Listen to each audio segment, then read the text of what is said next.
ওই যে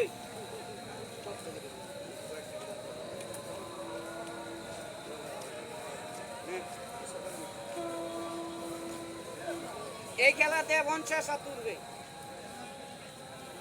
যাই হোক স্যার কাজ বন্ধ এর কারণে ফুটপাত হয়েছে নয়তো 200 টাকা টিকিট কেটে খেলা দেখতে বাচ্চাটারে বকশিস দেয় খেলা ভালো দেখে এই খেলা উড়বে দিয়ে আবার ঝাঁপ দিয়ে জালের মধ্যে বল এই যেতে একবার এক টিমের খেলাতে আইতেছে বরিশ অসাম অসাম দেখছেন আসলে বেরেং পুরা ট্রেডিং